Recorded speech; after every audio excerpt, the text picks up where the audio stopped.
Une rumeur sur un remaniement ministériel ou encore un changement de gouvernement circule au sein du gouvernement en ce moment.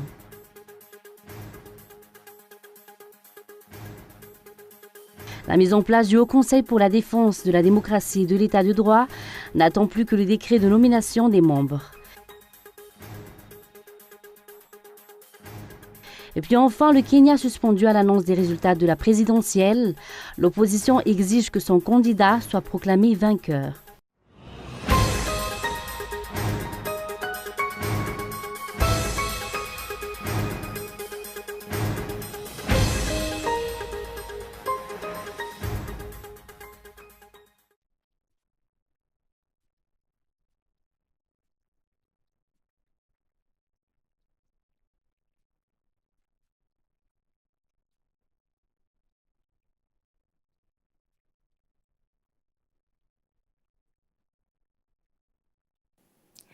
Bonsoir à tous et bienvenue dans ce journal.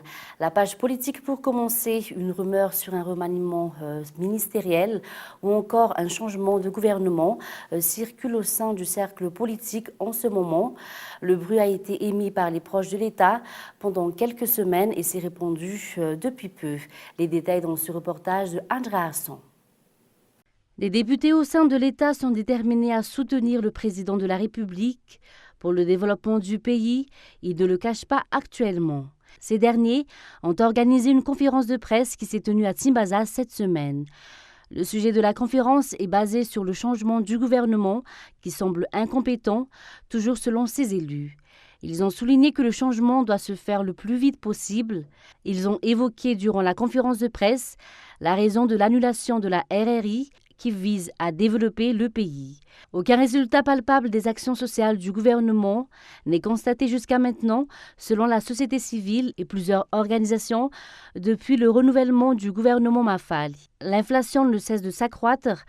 Du coup, les objectifs du gouvernement qui est d'augmenter le PIB de 4,5% ne sont pas atteints. Toujours selon les sources, cette rumeur, liée au changement de gouvernement ou de remaniement ministériel, est une stratégie qui cible les politiciens et les investisseurs. Toujours dans ce contexte, la mise en place du Haut Conseil pour la défense de la démocratie et de l'état de droit n'attend plus que le décret de nomination des membres. Apparemment, la publication de ce décret n'est pas prévue dans les jours à venir. Par ailleurs, le représentant de la présidence au sein de cette institution n'est pas encore nommé jusqu'à ce jour. Reportage de Muramanch. La mise en place du Haut Conseil pour la défense de la démocratie et de l'état de droit est en attente. Actuellement, le décret de nomination des membres n'a pas encore été publié par la présidence. 3 ans et demi après l'élection présidentielle, la ligne politique adoptée par l'exécutif n'est pas cohérente avec la loi constitutionnelle qui prévoit la mise en place de cet organe dans le plus bref délai. Outre les avocats et la Haute Cour constitutionnelle, le président de la République, le Sénat, l'Assemblée nationale, la Cour suprême, les journalistes, les organisations et associations œuvrant pour la démocratie, de l'état de droit ainsi que pour la défense des droits de l'homme seront représentés au sein du Haut Conseil pour la défense de la démocratie et de l'état de droit. Par ailleurs, le représentant du président de la République n'est pas encore nommé jusqu'à l'heure actuelle. Selon les informations, le décret de désignation et de constatation des élections des membres de cet organe est très attendu afin de mettre en place et de rendre opérationnel cet organe. Rappelons que le HCDDED a pour objet d'éviter d'éventuelles dérives au sein de l'administration ainsi que d'éventuelles atteintes aux libertés publiques et aux principes démocratiques, des règles de droit, soit par une institution ou une entité publique ou privée. L'instauration de cet organe s'avère impératif pour la mise en place effective de la Haute Cour de justice. Selon l'article 136 de la Constitution malagasy, 2 membres titulaires et 2 membres suppléants de la Haute Cour de justice sont des personnalités issues du HCDDED. Également, dans l'actualité, les trafiquants des richesses naturelles se sont en liberté à Madagascar, tandis que les acteurs de la protection de l'environnement se sont menacés, ce qui nuit à la liberté de l'expression et la divulgation d'informations sur les exploitations illicites. Les responsabilités du gouvernement et du ministère de l'Environnement s'avèrent imminentes vis-à-vis des acteurs de la protection de l'environnement. Fizou Rafali. Suite à l'affaire Clovis Razaf Malal, les acteurs œuvrant dans la protection de l'environnement se sont de plus en plus menacés. Par contre, les trafiquants et exportateurs illicites des richesses naturelles se sentent plutôt tranquilles, réitère la Coalition nationale de la protection environnementale.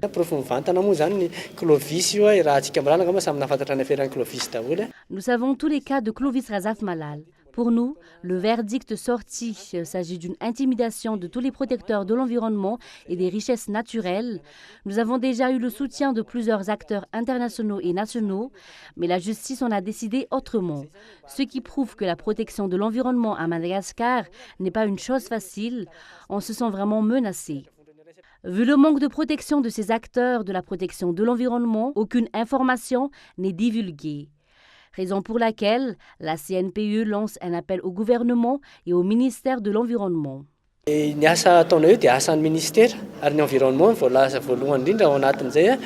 acteurs de la protection de l'environnement sont sur le point d'abandonner puisqu'ils ont peur de ce qui peut leur arriver. La CNPE ne reçoit actuellement que de minimes informations.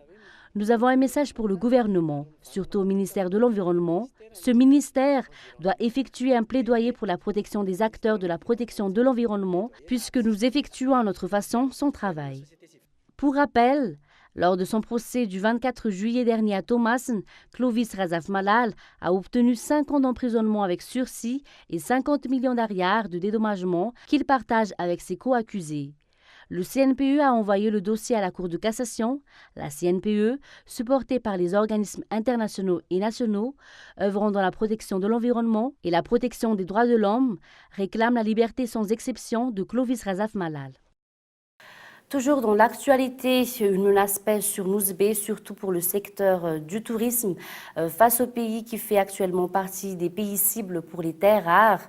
Ounassen nous rapporte les détails de l'opposition des opérateurs économiques d'Abans qui ont élevé la voix pour dénoncer les exploitations de terres rares dans la Grande Île. Reportage. Les exploitations de terres rares dans le district d'Abans gênent les opérateurs touristiques qui haussent le ton à Nouzbé. La biodiversité de cette zone dans la partie nord-ouest du pays les inquiète depuis longtemps. Mais actuellement, le silence gagne plus les opérateurs touristiques, selon Soja Joël, le représentant des opérateurs touristiques de Nouzbé. Il continue en affirmant que la concession de 300 km² dans cette zone, en bordure d'une aire protégée, obtenue par la société allemande Tantalus, ne résoudra pas le quotidien des Malagasy. On attend une réponse favorable concernant ce projet qui fâche dans cette partie de la Grande Île. Le représentant des opérateurs touristiques de Nouzbé souligne qu'en creusant plus de 7000 puits, 40 000 personnes seront touchées, perdront leur productivité. Siapasendav est une région connue par ses cultures du café et du cacao. Le bénéfice d'une société prime ou celui de l'environnement ainsi que la santé de toute une population. L'on attend alors les réactions des autorités par rapport à ces exploitations indispensables aux industries de haute technologie ou encore d'énergie renouvelable. Et dans le reste de l'actualité, la filière aurifère à Madagascar reste informelle. La traçabilité de l'or reste un problème majeur, affirme le directeur général adjoint auprès de l'ANOR, Agence nationale de l'or. Cependant, selon un juriste à Madagascar, la filière est régie par la loi. Michela Ranardzon. La filière aurifère est en expansion dans le pays. La traçabilité de l'or reste un des principaux blocages, affirme les responsables auprès de l'ANOR. En ce qui concerne la qualité du produit, la majorité du traitement de l'or se fait artisanalement, surtout dans l'exploitation. En général, la majorité des exploitants demeurent dans le secteur informel. Madagascar reste un pays consommateur de ce métal jaune qui pourrait apporter une valeur ajoutée à l'économie nationale comme pourvoyeur d'emplois. Les améliorations devraient être adoptées par les autorités afin de lutter contre l'exportation illicite de l'or, mais également dans le but de formaliser la filière. D'autant plus, cette filière est régie par la loi, affirme ce jour un juriste. L'exploitation de la filière or à Madagascar donc, est régie par le code minier qui a été instauré par la loi 99-022 du 30 juillet 1999, mais modifié en 2015. Liminairement, donc, ce code prévoit l'exploitation de la filière or à partir de l'attribution donc des carreaux et des permis miniers jusqu'à la vente ou à l'exportation donc du dit or. Nous voyons donc ici et là, au fin fond de Madagascar, qu'il y a une explosion donc par rapport à l'exploitation sauvage de l'or. Tant bien même donc que l'exploitation, la vente et l'exportation sont régies par ce code minier, mais nous voyons par-ci et par-là donc qu'il y a beaucoup de contrebande et de tentatives de contrebande concernant l'exportation de l'or. Selon les dernières statistiques, le volume d'or exporté pendant le premier semestre de cette année s'évalue à 1300 tonnes. Si l'année 2015, il était de 580 kilos. Passons maintenant à l'actualité internationale. Le Kenya suspendu à l'annonce des résultats de la présidentielle. Le Kenya retenait son souffle dans l'attente de la proclamation du vainqueur de l'élection présidentielle. L'opposition exige que son candidat soit proclamé vainqueur. Les détails dans ce reportage de France 24. Des matériaux incendiés, des manifestants et des policiers sur les dents. Face à l'agitation, le Kenya retient son souffle. Les manifestations et les affrontements restent pour l'instant très localisés, cantonnés à une poignée de quartiers. Mais les Kenyans ont en tête les violences post-électorales sanglantes d'il y a 10 ans. Les gens sont vraiment tendus parce que les violences post-électorales de 2007 ont commencé exactement comme ça. C'est comme un miroir, un reflet de ce qui s'est passé. La suite des événements repose en grande partie sur la réaction de Raila Odinga. Son équipe a déjà revendiqué la victoire, même si les résultats partiels le donnent perdant. Cette annonce a suscité des scènes de liesse dans des fiefs de Raila Odinga. Ses partisans attendent désormais ses instructions après les résultats définitifs. Pour nous, ce que dit Raila Odinga fait loi. S'il nous dit de rentrer à la maison, on rentre chez nous. S'il nous dit d'aller dans la rue, on va dans la rue. L'annonce des résultats définitifs prend du retard, un délai inévitable pour assurer un comptage incontestable selon les observateurs internationaux. D'après eux, le processus électoral s'est pour l'instant bien déroulé. Je demande à tous les dirigeants des partis politiques et à leurs partisans de montrer de la retenue et de la bienveillance, alors que le processus de résultat est encore en cours. Pour l'instant, les résultats provisoires donnent le président sortant Uhuru Kenyatta largement gagnant.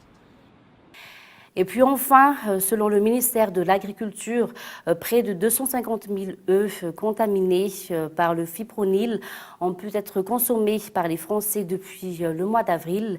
L'Union européenne souhaite organiser un sommet avec les pays touchés par ce scandale sanitaire. Reportage de France 24. Le nom de cette molécule fait la une depuis plusieurs jours. Alors le fipronil, c'est quoi ? Un insecticide utilisé pour éradiquer les puces, tiques et acariens sur les animaux de compagnie. Il y en a dans les colliers et pipettes pour chiens et chats, mais son utilisation est interdite pour les animaux destinés à la ponte ou à la consommation humaine. Le fipronil est considéré comme modérément toxique pour l'homme. Il faudrait manger entre 7 et 15 œufs contaminés par jour pour subir des effets négatifs sur les reins, le foie et la thyroïde. Quel impact en France ? 7 usines ont reçu des lots contaminés. Dans ces usines, les œufs sont transformés en liquide et utilisés par des entreprises agroalimentaires pour faire des gâteaux, des sauces ou des pâtes par exemple. Ce vendredi, le gouvernement a reconnu que d'avril à juillet, 250 000 œufs contaminés ont été vendus en France. Un bref rappel des titres pour terminer. Une rumeur sur un remaniement ministériel ou encore un changement de gouvernement circule au sein du gouvernement en ce moment. Et puis la mise en place du Haut Conseil pour la défense de la démocratie et de l'état de droit n'attend plus que le décret de nomination des membres. Et puis enfin, le Kenya suspendu à l'annonce des résultats de la présidentielle. Le Kenya retenait son souffle dans l'attente de la proclamation du vainqueur de l'élection présidentielle. L'opposition exige que son candidat soit proclamé vainqueur. Et c'est la fin de ce journal. Merci de votre fidélité. Bonne soirée à tous sur Cool TV et au revoir.